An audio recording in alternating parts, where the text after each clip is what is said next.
Mr. President, distinguished colleagues, ladies and gentlemen, as the chairperson of the Senate Committee on Migrant Workers and the chairperson of the Senate panel, I have the honor to present the Bicameral Conference Committee report on the disagreeing provisions of Senate Bill number 2221, entitled An Act Providing for the Magna Carta of Filipino Seafarers, and House Bill number 7325, entitled An Act Instituting the Magna Carta of Filipino Seafarers. The Senate and the House panels met last December 5, 2023 to discuss and work out a reconciled version of our respected bills.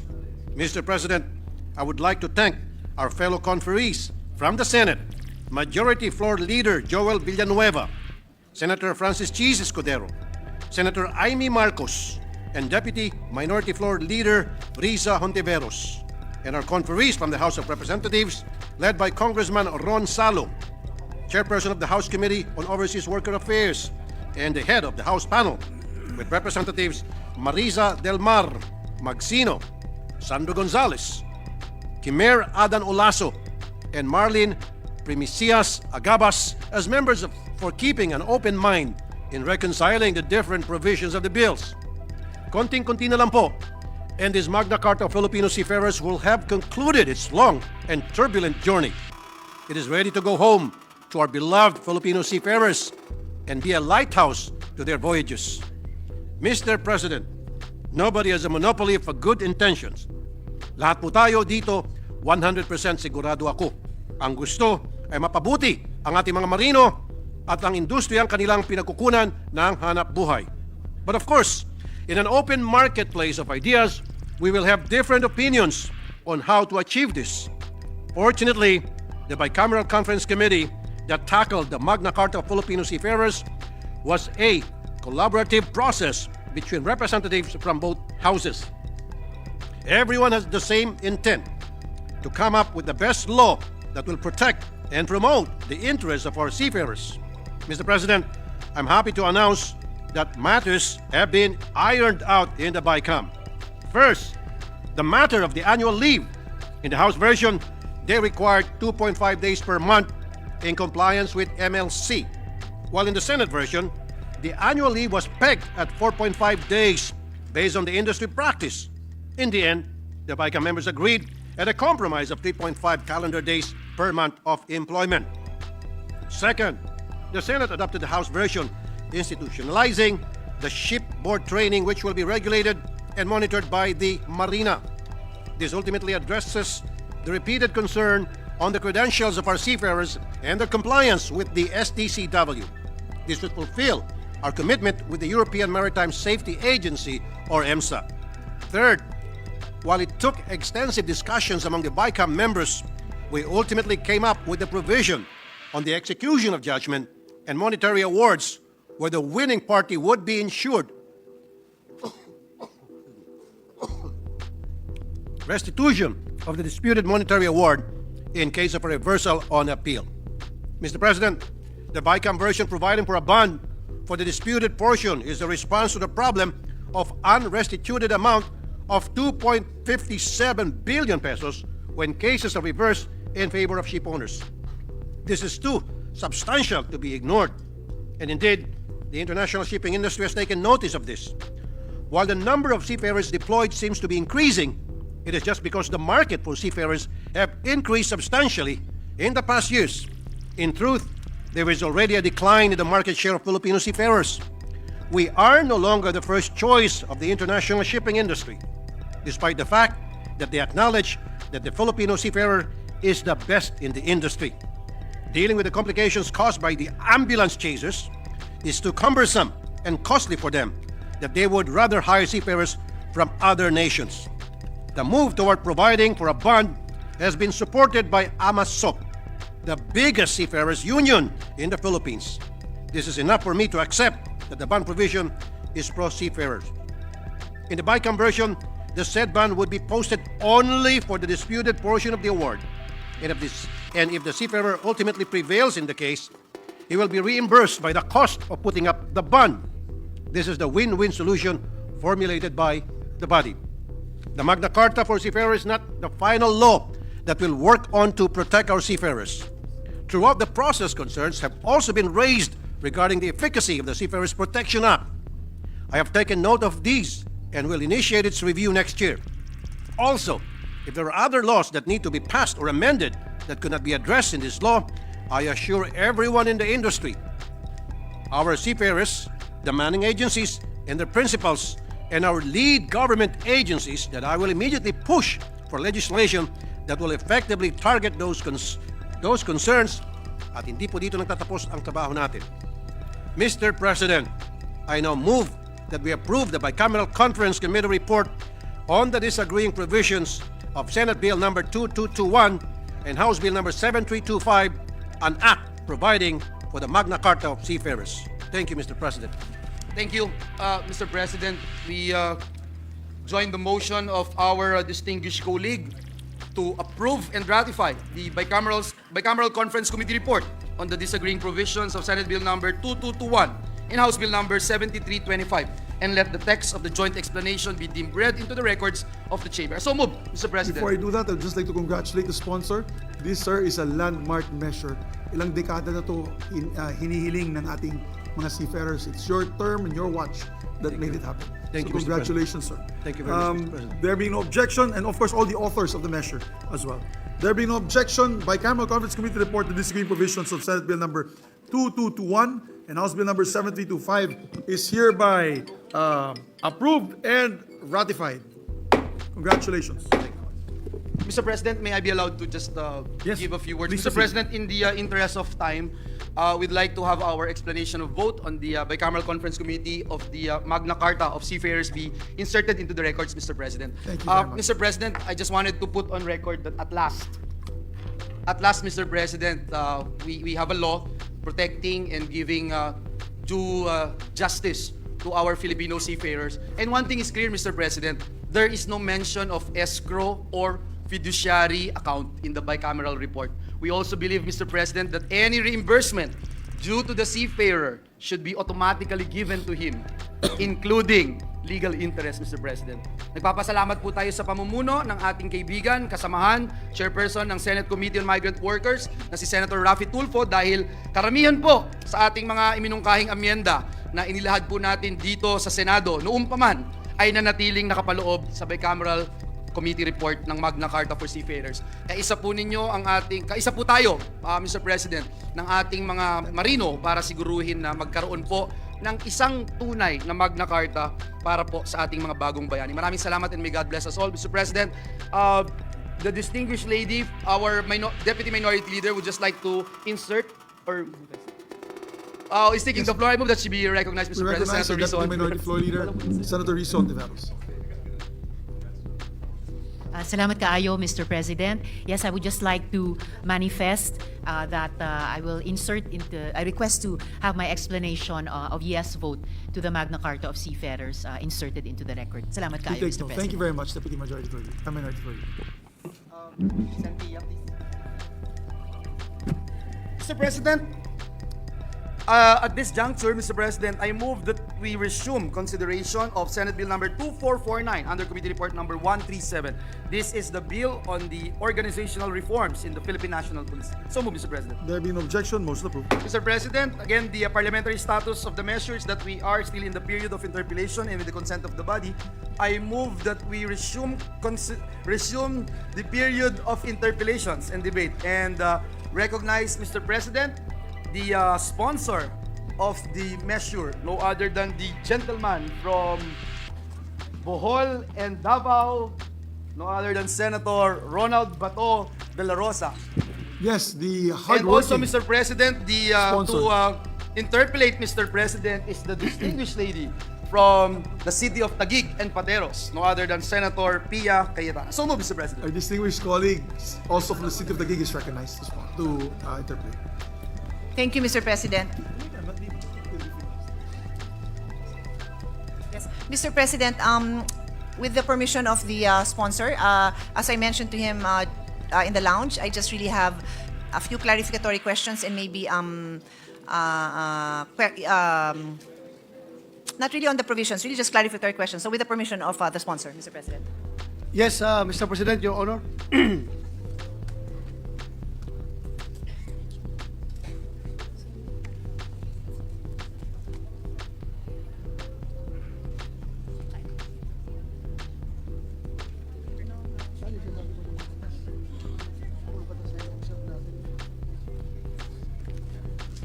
Thank you, Mr. President. Mr. President, I am referring to the salient features of the substitute bill, which is part of the submission under the committee report. And it states here that the objective is as follows. The bill seeks to address the current loopholes in the country's criminal justice system by ensuring systematized representation in the police force. What does that mean, Mr. President? Systematized representation. How is that shown in the bill?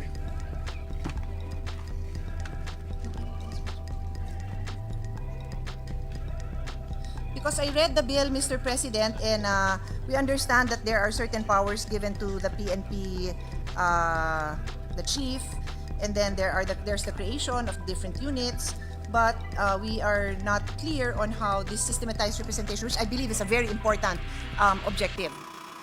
Mr. President, we aim to systematize everything in this bill because previously yung sources of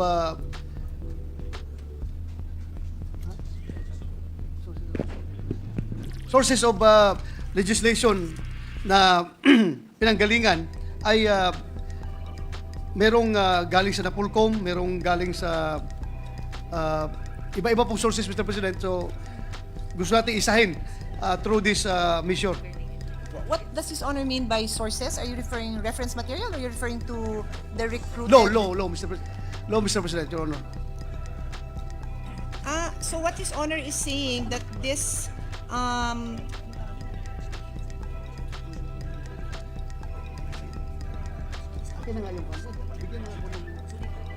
So what His Honor is saying is the objective of this bill is to consolidate various laws governing the PNP? Mr. Debating here with my comsec about the term systematized representation in the police forces because this is not there is no mention about this in the bill itself. Yun nga po, Mr. President, kaya nga kami nagdedebate dito dahil wala naman talaga, there's no mention about this in the bill. But it's a great objective. Would His Honor agree? Yeah, it's a good objective, Mr. President, Your Honor. It's a great objective. Magandang objective po ito. But I found it very difficult to defend this particular line because nothing in this bill that says about this objective. So para bang, pwede, anyway, this is not part and parcel of the bill. Parang introductory wordings lang ito. Okay lang, Mr. President, I Yeah. can move on. Yes, but, thank you, Mr. But President. if His Honor will agree that this is a good, it does express the intention na magkaroon ng systematized representation in the police force, different approach in recruitment process that will ensure strategized delivery of service in order to promote general welfare, institute safeguards and other mechanisms to eliminate graft and corruption.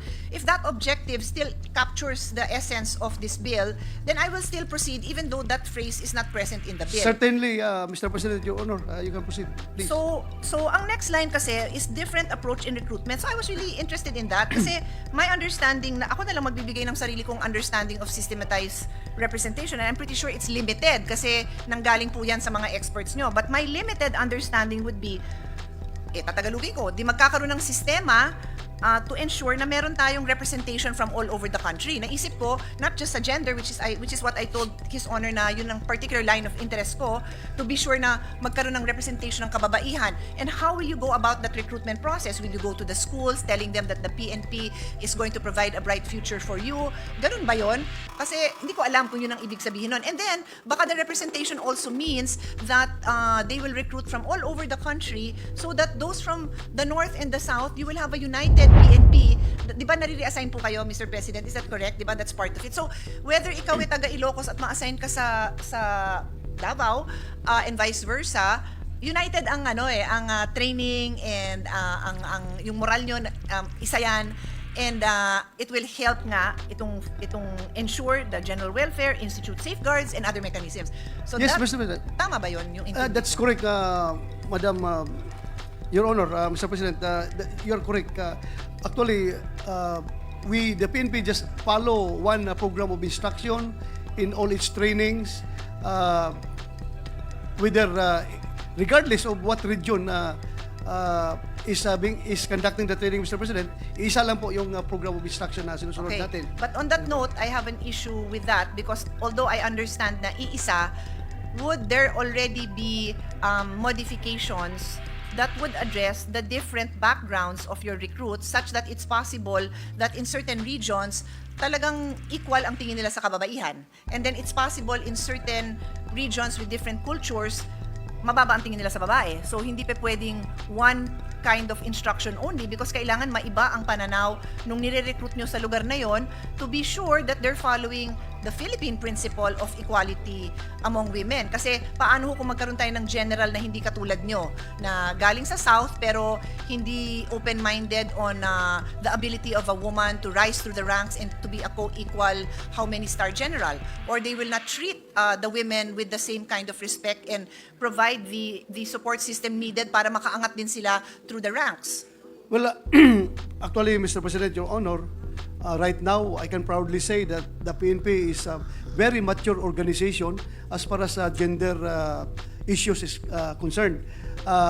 Lahat po ng programa tungkol lahat po ng mga batas patungkol sa gender ay ino-observe po ng PNP. Like for example, the observance of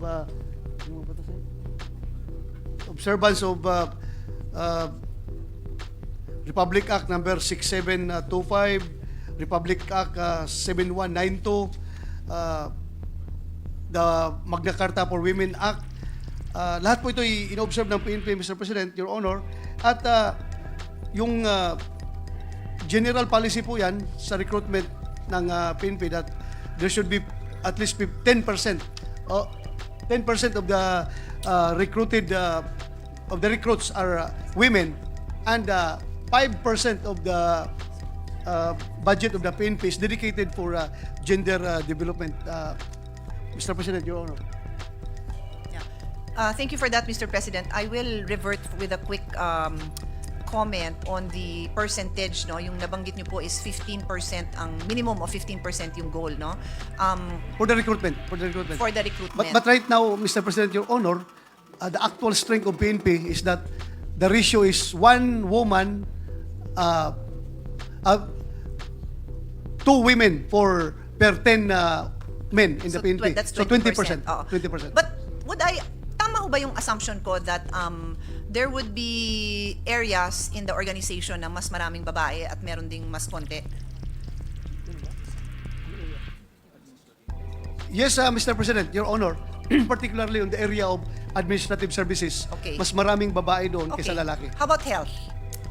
Kasi Health kung marami also. kayong nurse, chances are mas maraming babae. Marami ding nurse na lalaki, but chances are mas malaki ang, di ba, no? Yes, Okay. So, let's accept that there are areas that naturally inclined ang kababaihan doon. Maybe because since childhood, they were,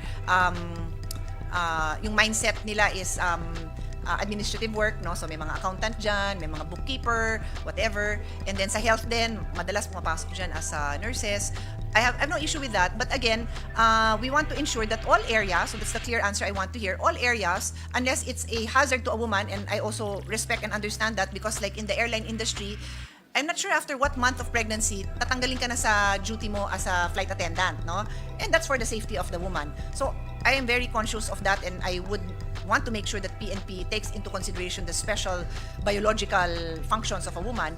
But on that note, meron ding efforts to ensure that may opportunity din ang mga babae to enter all fields. Yes, Mr. President. First of all, I would like to answer regarding the issue on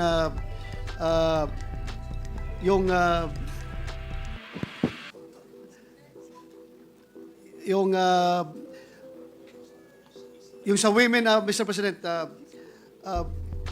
I would like to assure you that there is no prohibition for women to enter in any field of the PNP or any subunits of the PNP. So, kuan po, equal po ang opportunity ng isang babae at isang lalaki sa lahat ng unit na gusto niyang mapuntahan.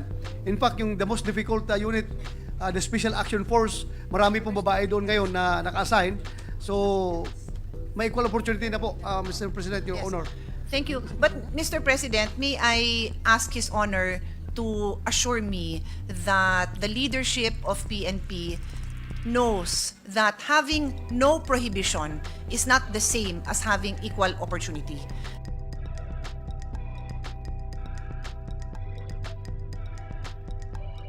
Yung no prohibition simply means, hindi naman nakalakang pinto pumasok ka kung gusto mo.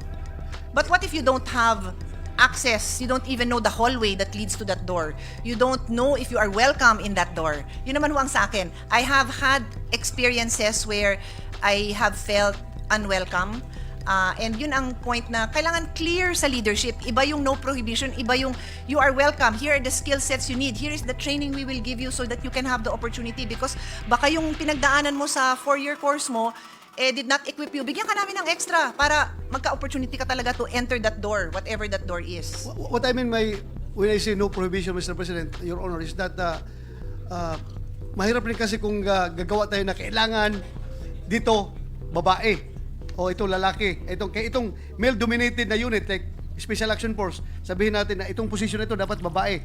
Kasi ang binibigyan rin natin yung chance yung individual female policeman na to exercise her own free will na kung gusto niya pumasok, okay. Kung ayaw niya, hindi siya pinipilit na pumasok. So, ganun pong ibig sabihin natin doon, Mr. President, Your Honor, na walang prohibition. Kung gusto niyo, welcome kayo. Welcome kayo sa lahat na gusto niyo pasukan dito sa organisasyon ng PNP.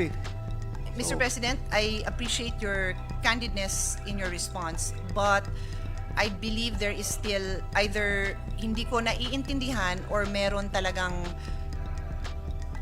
gap in what is being practiced and what should be practiced. Because, for example, I'm an athlete, and I am certain, with all due respect, I can outrun most of my male colleagues in a running event now. Okay, I'm certain. And it's not because I'm a superwoman or anything, but I'm a runner kasi. Yun lang naman yun, runner ako. Take note, I didn't say bike kasi hindi ko na ma-outbike si Senator JV kasi kakabike lang yan ng 200 kilometers. So I didn't say bike. But run, baka I will outrun most of my colleagues. So on that note, pag nakita ng CO, tama ba, commanding officer, nakita niya na, tindi ng skills ng babaeng to tapos pala, meron pala siyang background din patry out nyo nga dito sa kung ano man division yun na hindi lang yung it's open. You have to seek them out and see what opportunities can really be applied to women who may be suited for those other positions that are predominantly male. Because if you just announce it's open, it's not enough for us. I'm telling you, I am an accomplished female. But there are doors that have been very hard for me to open because they are traditionally for men. Well, yeah, actually, Mr. President, it has been a practice of the PNP. Yung sinasabi mo na mag-encourage, mag-recruit, mag-motivate ng mga female na pumasok sa ganitong particular fields. Like for example, I will give you an example.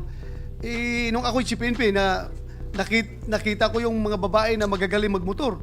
Sabihan ko siya, uy, why don't you join the highway patrol That's group? what I wanted to hear, Mr. President. Yeah, magaling ka That's magmotor. the example. Yun, we're done. I'm done. I'm ready to move on with the next question. That's all I needed to hear, Mr. Yes, President. kasi ang gusto naman talaga natin, maximum and optimized utilization of resources. Exactly. So, kailangan gamitin natin yung kanilang special skill. So may I ask for your picture with a female motorcycle PNP plastered all over the PNP offices? That is now going to be the reminder that look out for these women with these particular skills and invite them like what you said. Uy, magaling yan, sumama ka. That's what I wanted to hear. That's all. I'm really happy with that response. Thank you, Mr. And that's why I President. know, sabi ko, teka, hindi lang tayo nagkakaintindihan because I know the sponsor, Mr. President.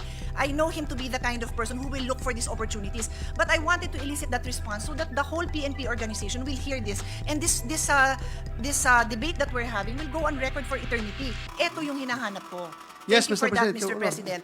So, I will end actually by just saying, yun lang, Mr. President. Thank you. I will end by simply saying that the committee I chair, Sustainable Development, Innovation, and Futures Thinking, I want that embedded in the culture and in the institution. And the only way it can happen, Mr. President, is that meron kayong offices who are in charge of this. Why is sustainability and futures thinking so important?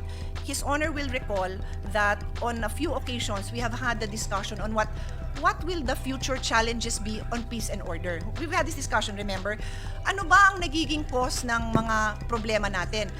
Na ngayon, may petty thefts tayo dahil nanakawin yung cellphone para mabenta kasi gutom ang pamilya. Malamang yun, di ba? Baka naman drug addict din talaga yun na kahit na may pagkain yung pamilya niya, drug addict siya, bibili pala siya ng drugs, hindi pala pagkain para sa pamilya niya. But why do these crimes happen. The example I'll give is scarcity of water. So that is a security issue. Di ba, napag-usapan natin yan. Security issues of the future, lack of food, lack of water, including our problems with West Philippine Seas because that's a source. Sabi nyo nga, resources. Diyan ang gagaling yung isla natin. So, I want the future problems that the PNP will face to be embedded in their thinking and in their planning. What kind of crimes do you foresee in 10 years, in 20 years, in 30 years? How do you equip your police force for that? Now, it's very possible that maybe a lot of the women, for that matter, maybe a lot of men, ang mas may skill sa whether it's IT or itong futures thinking practice would be the one to prepare PNP for that future. So, babalik ako dun sa unang tanong ko na ano yung systematized representation na gusto nyo that will ensure strategized delivery of service in order to promote general welfare, institute safeguards, and other mechanisms to eliminate graft and corruption, etc., etc. Babalik din ako doon. So, maybe at the proper time, I will be happy to make those proposals, but I would appreciate it very much if the leadership in PNP would already be, you can already assure me that they are open to all of this, to really be addressing the problems of the future by way of having a possible futures thinking team, which, by the way, this representation has included in already a number of departments in the Philippine government. We have a futures thinking and sustainable office in the following: DepEd, DOH, NEDA. So I think it should also be part of the PNP institution, Mr. President. Yes, Mr. President, Your Honor, the PNP is open to that idea. Yeah. And it is a welcome idea to the PNP. Yes. Our chairman of the Committee on Basic Ed and of course our head of our EDCOM committee reminded me that we have a budget in every state university and college. It's a futures thinking budget. So I can also ask PNP to go to any state university and partner with them, and for that matter, meron din ang DAP, and you can send people there to be educated on futures thinking. You can partner with these SUCs for research on what you should be preparing for, and let's again maximize our resources, Mr. President. I end on that note, Mr. President. I of course support this measure and whatever we can do to strengthen our PNP and provide the support that our institution needs to do their job at their best possible, in the best possible way. Thank you, Mr. President. Thank you, Mr. President, Your Honor. Maraming salamat. Thank you very much, Yes. Majority Leader. Yes, Mr. President. Mr. President, there being no member who wishes to interpolate, I move that we close the period of interpellations and debate. So move, Mr. President. Congratulations to our dear sponsor for a job well done and for the patience of everyone, including the members who interpolated. There being no objection, motion is approved. Mr. President, before I move for a minute suspension, Mr. President, may I just take the opportunity to acknowledge some guests of this representation, our GIP interns from the great province of Bulacan. They represent all the towns of Bulacan who are here today. May I be allowed, Mr. President, to acknowledge all of them this evening. Thank you very much, Mr. Welcome President. to the Senate. Welcome to the Senate. Thank you very much. GRPO? GIP, Mr. President, the Government Internship GIP. Program of DOLE, Mr. President. Government Internship Program. Yes, Mr. President. Evaluation and Assessment Act. So move, Mr. President. There being no objection, motion is Mr. approved. President, the parliamentary status of the measure is that we are in the period of interpellations and debate. With that, I move to resume the period of interpellation and recognize the sponsor, Senator Sherwin Gatchalian, and to continue with this interpellation, Senator Coco Pimentel. Maybe the good minority floor leader could ask only just maybe 2 questions and then continue next year. Isa pa tayo, boss. We'd like to Isa pa, recognize the boss, ha? sponsor and the Thank minority you. floor leader. Thank you, Mr. President. We're also excited to the grand raffle draw, Mr. President. Thank you, Mr. President. So we can resume our interpretation. It really depends on the answer, Mr. President. Sometimes we're excited because of the answer, the insightful answer given by the sponsor, Mr. President. So it will lead to 5 to 10 other questions, Mr. President. The BLGF is here, Mr. President, Yes, Mr. President, they're here. to honor the presence of the BLGF.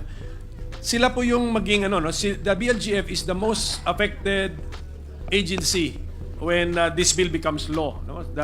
In the sense that additional work for them, and maybe the office needs to be expanded, Mr. President. Yes, Mr. President. In the bill, we are expanding the responsibilities of the BLGF. Yes, And we're also expanding their offices, Mr. President. Manpower, Mr. yes. President. Do we have a preliminary estimate, Mr. President, of the budgetary implication of this law? On the BLGF alone, Mr. Yes, President? Mr. President.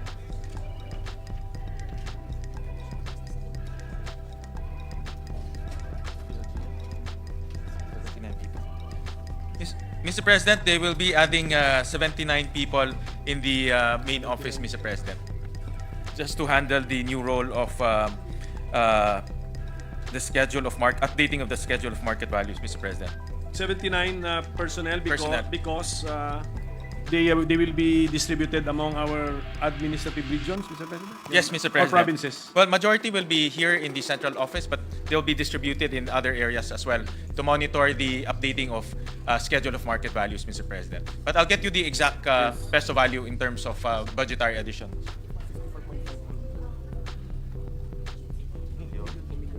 You'll be adding 54.5 million pesos a year, Mr. President. 54.5 5 million pesos a year, Mr. President. The BLGF needs the additional manpower because they need to do what, Mr. President? But, Mr. President, the primary responsibility is to make sure that the local government units update their schedule of market values. They will also promulgate the standards for the local government units to follow. They will also be responsible to check whether the local government units follow the standards when they update the schedule of market values. We also created consultative bodies, Mr. President, in which the BLGF will participate in, Mr. President. So there'll be a consultative body for the national scale, and then there'll be a consultative body for the regional scale, Mr. President. The consultative bodies are to be supported financially by the BLGF, maintained by the BLGF, Mr. President. Yes, Mr. President. They will also be maintained. Kasama na po yun sa estimate natin.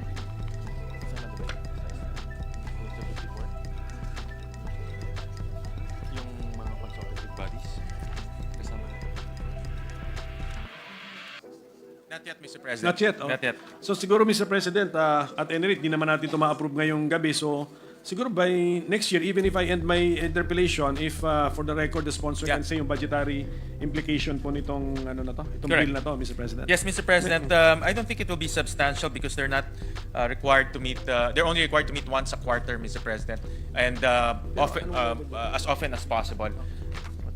Yes, but meron special body yata at the regional level, Mr. President. Times 18 kagad yun. 18 bodies to meet, Mr. President. Pag may NIR na, 19 na, Mr. President. Yeah, but does it include here?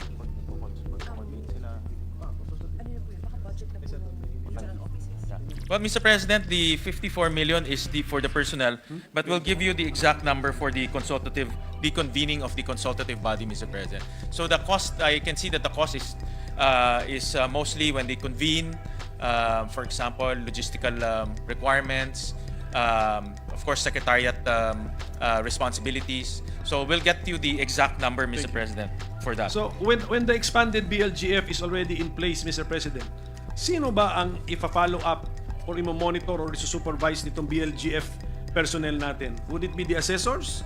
Would it be the sanggunian? Would it be the local chief executive, Mr. President? The local chief executive and the assessors, Mr. President, because the actual updating will be conducted by the assessor's office, Mr. President. But since the assessors report to the local chief executive, it will also be the local chief executive that they will be interacting with, Mr. President.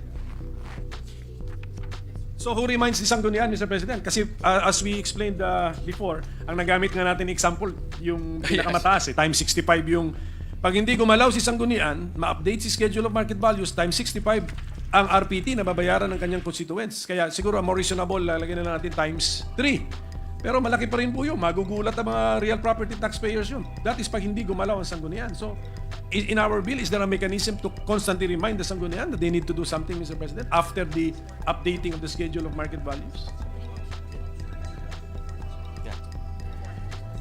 Well, Mr. President, in the law, it's also the BLGF's responsibility to follow the procedure as prescribed in the law. That includes the enactment of the corresponding ordinances from the sanggunian. That's why I asked earlier, Mr. President. So kasama si sanggunian, medyo i-remind ng BLGF personnel. Yes. Well, the first step, Mr. President, is the assessor. So regardless if the Sanggunian will enact an ordinance using the new schedule of market values, the assessor needs to update it every 3 years so it's attuned to the market prices. Now, on the enactment of the revenue code, which contains the assessment level and the tax levels, the Sanggunians are mandated also to enact that, and the BLGF will also be monitoring and also interacting with the Sanggunians and the mayor for the enactment of that ordinance, Mr. President. Si assessor, Mr. President, ang assessor ang gagawa ng schedule of market values natin. Tama? Yes, Mr. President. It's the assessors. It's the assessors. That's why, Mr. President, in the bill, we're also expanding the assessor's office, because during the hearing, that was the request of the local government units that if this will be conducted every 3 years, they also need to expand their capability, Mr. President. Assessment levels, yung percentage na yon, are done by the Sanggunian through an ordinance. Done by the Sanggunian, but the basis of which, Mr. President, is the tax impact study that the assessor will submit to the Sanggunian, Mr. President. Pero the final determination ng actual percentages. Pero limited po ito ng ano, no? This is limited by the local government code. Yes, correct. A range is given, Mr. President? Yes, Mr. President. So depending on what the local government wants to achieve, for example, they want a status quo RPT due or tax due, they can the assessor can recommend what will be the appropriate assessment level and tax levels, Mr. Who heads the BLGF, Mr. President? Right now, What is the rank? What is the rank or position or a director. It's headed by an executive director, which with the rank of director 4, Mr. President. and then the BLGF is found in what department, Mr. President? In Department of Finance, Mr. President. DOF siya. So, DOF. so very critical kasi Yes, very critical, Mr. Very critical since we are changing a lot of things, Mr. President. Actually, we are overhauling as an established system already, Mr. President. So very critical ngayon yung are we aside from expanding the manpower of BLGF, are we reorganizing the office? Of BLGF, Mr. Yes. President. It's just additional manpower, Mr. President. Yun lang nga. Yes. So, yung kind of hierarchy and decision In fact, making depends on one person sa dulo, the executive director. Correct, Mr. President. Is the decision of the executive director reviewable by the Secretary of Finance? Based on the law, yes, Mr. President. They can be reviewed by the DOF Secretary. So the Secretary of Finance reviews the decision of the executive director of the BLGF, and then all schedule of market values are considered only as proposals because they also need all of these need to be approved by the Secretary of Finance. The approval will be limited to the compliance to the standard, Mr. President. So they will not, the Secretary of Finance will not approve on the values, but rather whether the local government units follow the standards as prescribed by the BLGF, Mr. President. Sabi natin po, assessor ang involved dito sa schedule of market value. So standards lang pala ito. So yung mismong amounts, kailan po lalabas yun? Yung mga mismong amounts po. Pag pinapare nila yung schedule of market values, Mr. President, there's a standard that they have to follow. And those standards are methodologies. For example, I saw the Philippine Valuation Standards. For example, information gathering, the methodology to gather information, what type of data, and then what type of methodology in order to come up with a valuation. So those are the standards that will be promulgated by the BLGF. And the assessor will follow those standards to come up with a number, with an unscheduled market value. So the approval of the BLGF Executive Director and also the Secretary of Finance will be limited to whether they follow the standards or not. But as to the exact value, the Secretary of Finance will not approve the value. But the Secretary of Finance will be looking at the values. Sasabihin lang niya na, I see something fishy with the values. You did not follow the international standards. Ganun ba? Well, Mr. President, in the law, we limited it to the standards, Mr. President. So the values, the values should not be the ultimate decision-making point. The decision-making point is whether they follow the standards or not, Mr. President. Because on paper, Mr. President, I can always claim I followed the standards. How will the Secretary of Finance know that if we did or if we really followed or not? You have to look at our output, Mr. President, and the output are values, Mr. President. Well, Mr. President, the output are values, but they're also the method on reaching that output, Mr. President, is what we are standardizing, Mr. President. So, how will this work? Kasi all the while, yun po yung naisip ko na the Secretary of Finance will be overworked kung dadaanan talaga niya yung values. So, nobody goes over the values, Mr. President. Yes, Mr. President, it's quite voluminous. Yeah, the no values. one will go over the values. The values, the SMB, the schedules are finalized by the assessor. Yes, Mr. President. And no one reviews the values. No one reviews the values. It's only the methodology that the BLGF reviews, Mr. President. So they have to make sure that, for example, information gathering is based on the standard. For example, the data that they will be used is based on the standard. So when will we know that the schedule of market values are the ones to be observed already? Who gives now the go signal na yan ang sundin natin? Mr. President, once the standards are followed, then the Secretary of Finance ultimately will approve that schedule of market value, Mr. President. The amounts. The amounts, Mr. President. So, darating din natin sa Secretary of Finance yung amounts. But the consideration, Mr. President, will not only be the amounts. The consideration will be the standards, Mr. President. The proof of the pudding kasi is in the amounts, Mr. President. I get your... Di ba, I can always claim, no, yes, sir, we collected all the data. Ito yung amounts. And so, tama ang understanding ko, the Secretary of Finance will also review the amounts. But, Mr. President, I see your point, Mr. President, but the schedule of market values for all local government units is quite voluminous. No? Every street, every area, every barangay will have their own market value. So physically, it's going to be impossible for the Secretary of Finance to review each and every value, Mr. President. Di ba ang isang purpose po nito that even the BIR will use the schedule of market values? Yes, Mr. President. So who will now say, at what point in time will we say na ito na yung at play na schedule of market values? When it is published by the assessor? Yes, it will be published, Mr. President. Yun na yun? Yes, Mr. President. No one reviewed the values to be published by the assessor. The in the bill, Mr. President, they will submit it to the BLGF regional. So they will review the standards, and then they will submit it to the Secretary of Finance to also look at the standards, Mr. President. Even right now, Mr. President, in the local government, the BLGF and the Secretary of Finance, they don't review the market value. They only prescribe the standards, Mr. President, and they only prescribe the time frame in which the local government units should update their schedule of market values. So that's the rule now. That's already being observed now. Yes, Mr. President. So why do we need this law, Mr. President? Well, Mr. President, we need these laws because the schedule of market values now will be in the hands of the assessor, and it will not require an ordinance anymore, Mr. President. So what will be left to the local government units will be the assessed value and the tax. Because right now, the schedule of market values are passed by ordinance? Yes, Mr. President. It's also passed by ordinance. Isn't that a better system, Mr. President? Ilang mata yung nagre-review? Well, Mr. President, what happens is because of political considerations, most often than not, the schedule of market values are not being updated. Even though the assessor updates it because of the local government code, but it's not approved by the Sanggunian, Mr. President. Then that's my point, Mr. President. Kaya nga, the assessor will update it. Will file a report na I followed the international evaluation standards. Na-convince ang reviewing authorities like the Executive Director of the BLGF and then the Secretary of Finance. But they will not look at the values. Kasi doon sila titingin na sa report eh. Yeah. That, yes, sir, we followed international evaluation standards. Then wala na, naging non-political yung entire process.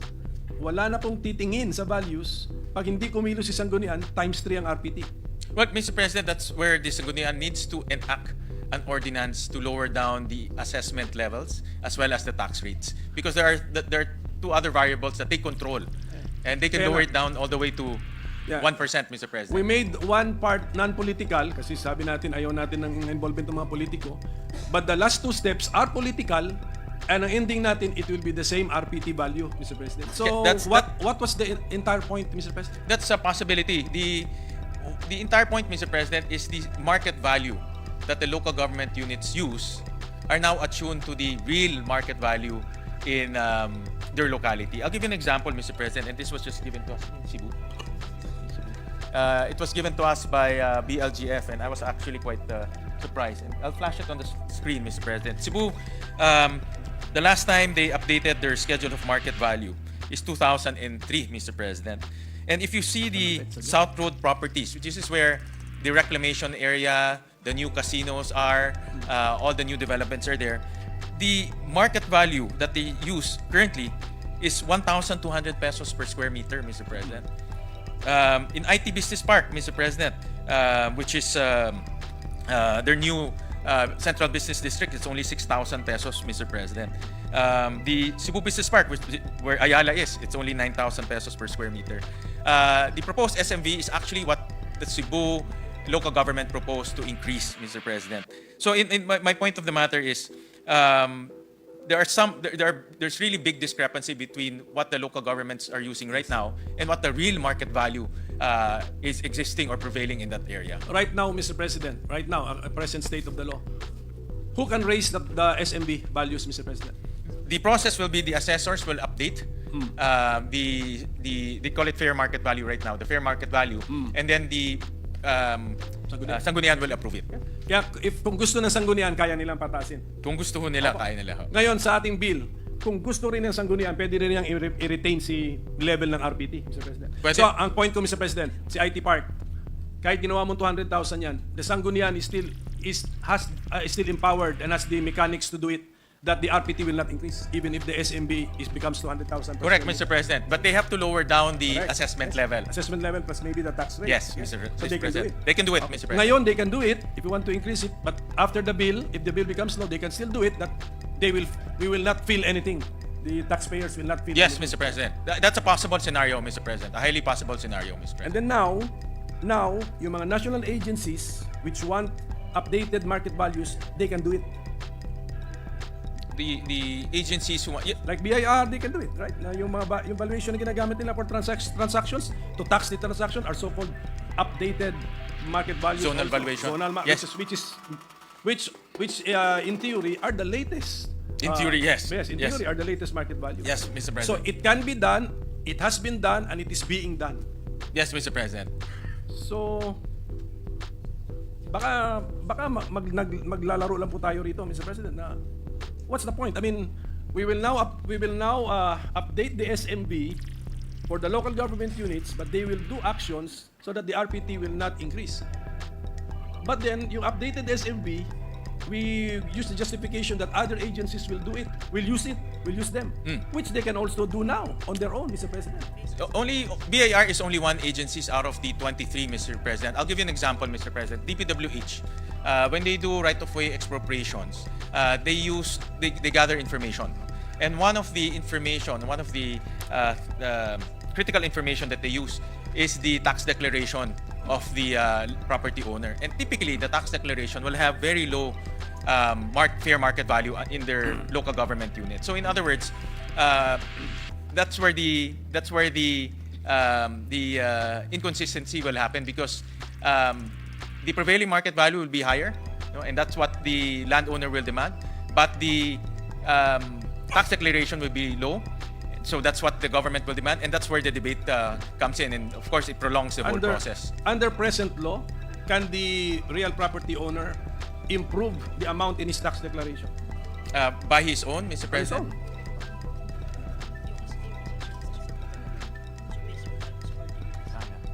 own. By his own, Mr. President, he cannot, because it needs an ordinance to increase it, Mr. President. Mr. President, money in yan eh. I don't think the LGU will object. That's true, Mr. President. I mean, kasi ang ginamit natin reason, Mr. President, is parang to protect the real property owner in case of expropriation. But at the same time, pag RPT mo yan, mag-i-increase, Mr. President. So, I get your point, Mr. President. I see the good point of the minority leader, Mr. President. yes, we are ang gusto ko sabihin, Mr. President, if the real property owner wants to take care of his or her own interest, there is a way, I think, to reflect the true value or the better value of his or her property in the in the tax declaration, Mr. President. Well, Mr. President, the taxpayer, I don't believe that our taxpayers here will go to their local government units and declare the actual market value. And even though he does, Mr. President, he needs an ordinance to do it. No? Yeah, because is that the position of the sponsor? Yeah. You cannot because the legal basis for he's paying already the his RPT will be affected, di ba, Mr. President? Yes, By- but Mr. President, the legal basis for the assessor to charge him will be that ordinance, Mr. President. Maybe Kasi parang parang masyado naman nating binibaby na po ang ating real property owner na hindi, taasan mo yan kasi baka expropriate na, malugi ka. Yeah. I mean, if they really want to protect their interests, Mr. President, then there must be a way other than this bill, Mr. President. Yeah. Tsaka gano'n ba kadalas po yung expropriation, Mr. President? Well, Kailangan apektuhan natin lahat. That's one example, Mr. President, that is quite glaring because the DPWH and also local government units, when they expropriate, they use the tax declaration, Mr. President. And most often than not, the tax declaration does not reflect the actual market value in that area, Mr. President. But that's only one of the examples. But the other, there are 23 other government agencies doing their own internal valuation, Mr. President. And that's what we want to standardize. Can we not do it, Mr. President, administratively? The national government agencies or the other agencies na wag lang yung local government units, Mr. President. Can it not be done administratively? For BIR, Mr. President, it's in the tax code. But for the other agencies, Mr. President, they will still need the most basic market information, and the local government units are the ones in the best position to determine what is the local prevailing prices in their locality, Mr. President. Sige, but yeah. Maybe before the minority leader seeks a clear position on that point, baka we can appeal to the gentleman. Yes. Two gentlemen. Parang tayo na lang naiwan dito sa Opo, building. Mr. President. Siguro nga, I will appeal to the sponsor if he will also give me time to research on tax declaration, Mr. President. So I will be refreshed. And then, ano pa yung topic natin before we were interrupted by the Senate President? I think, Mr. Sorry, President, Mr. Senate President. Malapit na rin po ako mag-dual citizenship. Mr. the President. valuation of the other agencies, Mr. President. The valuation of the other agencies. Limutan ko tuloy.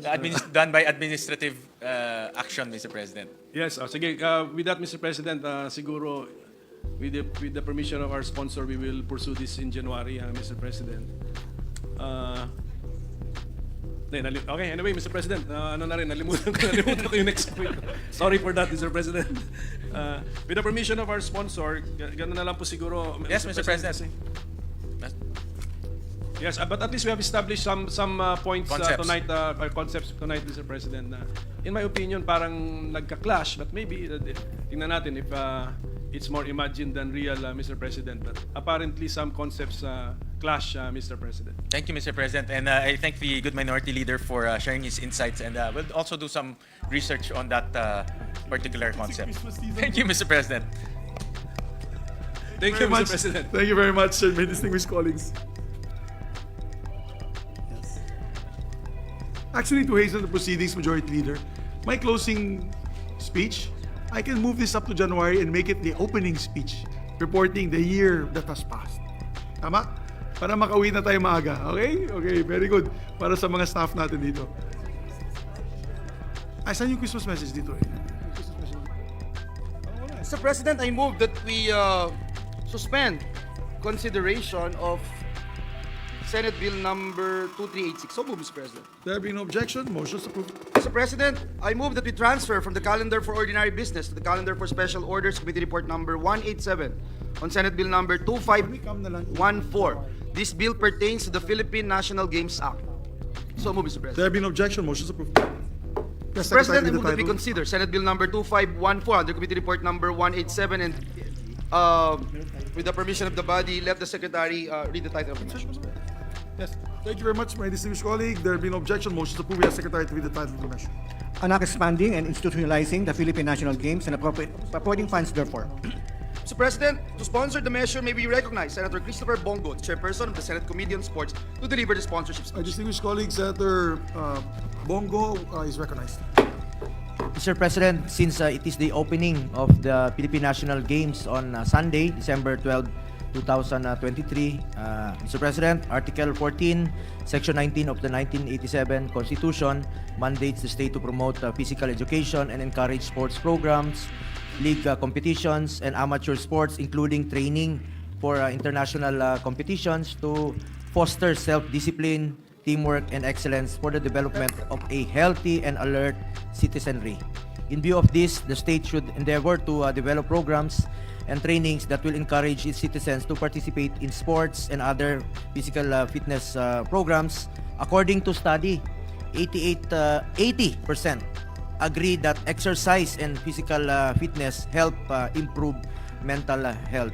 Lalong-lalo na po sa panahon ng pandemya, marami talagang naapektuhan sa mental health at nakakatulong po ang physical fitness, exercise, and sports na to improve our mental health. Mr. President, as chairman of the Committee on Sports and the Committee on Health and Demography, our efforts to promote sports and physical fitness are always anchored on our mission to make our citizens healthy and fit. At the same time, Mr. President, our initiatives are rooted in our endeavor to continue the campaign against illegal drugs. Patuloy ang ating pag-engganyo sa mga kabataan to get into sports and stay away from drugs, and of course, to keep us healthy and fit. Aside from these noble efforts, it is high time that we support a genuine, comprehensive national grassroots sports program which serves as the country's premier national sports competition and venue for the nationwide talent search for identifying and developing outstanding athletes who have the potential to excel in various sports and place the country at the forefront of international sports competitions. Usually po dito nakikita sa grassroots level yung mga potential athletes natin. In the government's pursuit of to execute the constitutional mandate on sports development, former President Fidel Ramos issued Executive Order 163 in 1994, which declared the Philippine National Games as the centerpiece program of the government's national physical fitness and sports development effort. However, Mr. President, the perennial lack of funding in grassroots sports development, including the conduct of Philippine National Games, serves as an impediment for us to achieve the objectives of the executive order. Mr. President, I just want to share that in our proposed budget for 2024, we championed along with our colleagues led by Finance Chair Senator Angara, additional budget for the Philippine Sports Commission or PSC. Taon-taon, maliit po ang natatanggap na budget ng Sports National Expenditure Program or NEP. Every year, tayo po ang nagdadagdag ng budget. In fact, under the 2024 NEP, only 174 million was approved by the DBM for PSC or 0.004 of the 5.768 trillion national budget.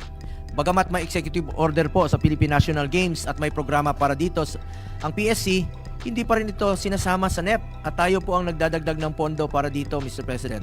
We want to address this through our proposed measure.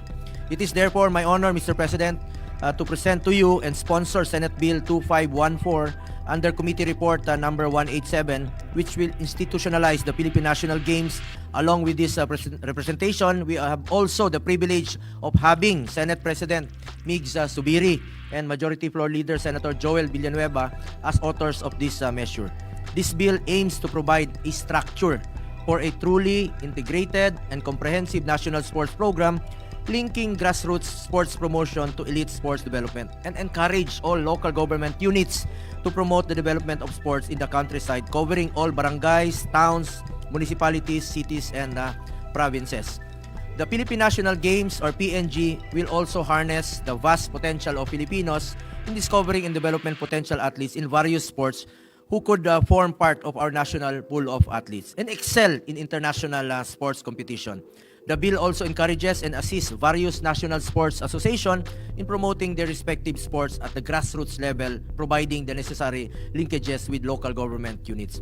Under this bill, the PNG shall be composed of a competition on sports for regular athletes and a competition on sports designed for para-athletes or those athletes with disabilities. It shall be held once every 2 years and shall be participated in by athletes and para-athletes from different provinces, highly urbanized cities, and independent component cities of the country. Provinces, in collaboration with component cities and municipalities under their jurisdiction, may form and send their delegations to the qualifying competitions and thereafter to the national championship competition of the PNG. The sporting events that will be competed in at the PNG shall be determined by the PNG Coordinating Committee and should be aligned with the sporting events participated in by the Philippines in international sports competitions. The PNG Coordinating Committee, which is chaired by the PSC and co-chaired by the Department of Interior and Local Government, shall formulate plans, policies, and guidelines that shall govern the conduct of the PNG, including the selection of the host and schedule of the PNG and the promotion of the PNG to ensure multi-sectoral support. Lastly, Mr. President, we included an appropriations provision which states that the amount necessary for the implementation of the PNG shall be included in the budget of the Philippine Sports Commission in the annual General Appropriations Act. We hope that this will be an assurance that the PNG will be supported by the government even at the budget preparation level. Dapat po ay may pondo po ito at hindi lang po umasa sa Kongreso yung paglalaan po ng pondo sa mga PNG. Mr. President, dear colleagues, maganda pong maisabatas na ito para magkaroon tayo ng kompetisyon na magiging plataforma ng aspiring national athletes at masiguro natin ang pagbibigay ng priority ng gobyerno sa kompetisyon na ito. With this proposed measure, the focus on strengthening grassroots sports program, improving physical education, and nurturing youth who may bring honor to the nation can be further realized. Maipapakita po natin ang ating dedikasyon at pagtutok sa pagbuo ng mas magandang kinabukasan para sa ating mga kabataan. It is for this reason that I seek this chamber's support for the passage of this measure. Thank you, Mr. President, and I hope our Senate President is also very supportive of this measure. Thank you, Mr. President. Thank you, absolutely, Your Honor. Thank you, Mr. President. To also, just not to prolong matters, my co-sponsorship speech, Majority Leader, will just insert it to the records. Yes, Mr. President, together with this representation and I believe Senator Estrada, Mr. President. Yes, and Insert it into the record. since that being the last item on the agenda, there's an unwritten rule when you're about to celebrate Christmas, the Christmas break, that the one who has the last item on the agenda must add to the raffle prizes tonight during the Christmas party. Yes, he's nodding, he's approving. He's asking, name your price, Mr. President. He said, name your price. Mr. President, at this juncture, I move that we suspend consideration of Senate Bill number 2514. So move, Mr. President. There being no objection, motion is approved. So hanggang dito lang tayo mga tol. Maraming salamat sa panonood at patuloy na suporta. God bless you sa inyo lahat at hanggang sa muli. Paalam!